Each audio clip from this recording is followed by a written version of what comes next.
we are a team. Yeah. We literally do everything together. I said the other day, I was trying to think of things that we actually don't do together, and the one thing I could come up with was go for a poo. That's all I could come up with. Still private. There you go. We's fine, poo, draw the line. Just for me.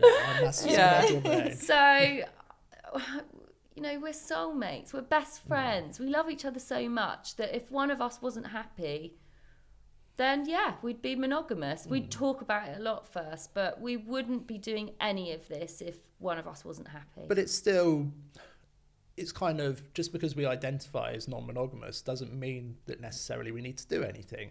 So it might be that we still see ourselves as non-monogamous, but we're just kind of easing off on meeting other people at the moment or whatever. Maybe we're taking a break. It could be a year or 2 years and we don't have any kind of interactions with people outside of our own relationship, but we would still consider ourselves non-monogamous.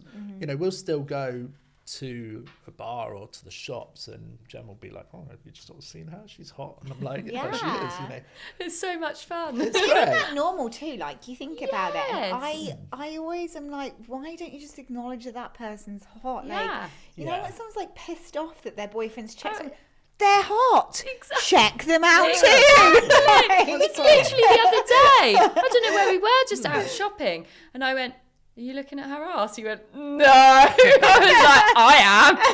And we'll joke about it, but we check people out together, not guys. But Daz is straight. I mean, if I see, I'd be like, that guy's pretty handsome. Appreciate a hot guy. Someone's hot. Doesn't mean necessarily. It's normally if a guy's like really muscly, I'm like, oh, fuck, he's ripped. Keep me away from him. But it's good fun, there's you can't tell me that monogamous guys are not looking at a hot woman that walks by. It's just not happening. It's why would you what you're introducing lies to your relationship. That's all it is, because if you've got a girlfriend you have to lie to about that, what else are you going to lie to them about? And isn't it just a state of neutrality? To find somebody attractive is not, it doesn't mean anything, does it? It's what's the meaning we've given to those things, that because of that it equals that, or and it's based on insecurity. Fear again. Absolutely. Like we said right at the beginning, it's for most people it's fear of my partner is going to run away with someone else.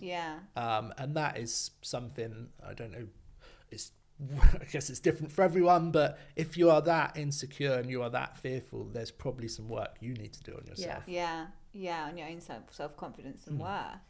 So, I guess jealousy is something you must talk about a lot, and people say, have you ever got jealous, or what comes up around that? And I guess that must be an emotion that must have surfaced itself. Yeah, sure.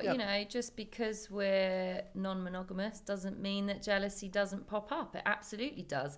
I would say less nowadays, but it still comes up and we'll talk it through. I think for me, jealousy will come up if we've been with another woman, and always a great experience. But then it's always, the amazing thing is after we've had that experience, it's the two of us coming back together. So that kind of reconnection. If for some reason that hasn't happened, because, I don't know, might be too tired, and then we've had to sort of drive back the next day. If that hasn't happened, I start to feel a little bit disconnected. So jealousy can sometimes creep in then, because you start sort of thinking, oh, is he not really, into me? So it's really important to have that reconnection, or just talk about it. So that would be the only time for me jealousy would pop up. But it is rare these days, but definitely can still happen. And I think, what would you say for you, obviously? Oh, for me, guys? The key thing is, if we're going to meet another couple, my focus is 100% the guy before it is the girl. So I need to get clear in my head by chatting to the guy that, okay, I'm cool with you, or I trust you with, Jem, who is my partner and I love her, and it's a really big deal for me. If I don't do that vetting process, and this is something we learned early on by kind of jumping into some scenarios where afterwards I was kind of like, oh, I feel a bit jealous now. So that's why I kind of do this vetting process. If I'm chatting to someone and there's any kind of sense in me that I might not be comfortable with this, then we don't do anything. That's how we avoid jealousy, because you can't address something afterwards. You know, you can't take it back. And as I said, we would never get into a scenario unless we were entirely comfortable. But definitely, for me, if there's another guy present, you don't want it to turn into like a competition. You know, like you don't want it to kind of be like, oh, I'm gonna kind of smash better than you do kind of thing.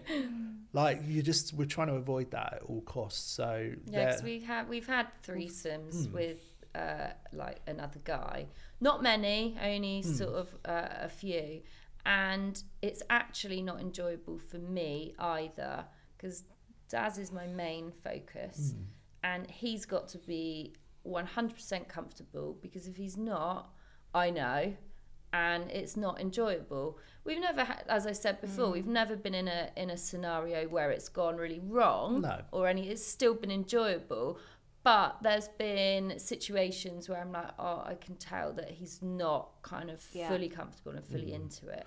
And you wouldn't, I mean, I can imagine you wouldn't enjoy the experience then. Yeah. How can you relax?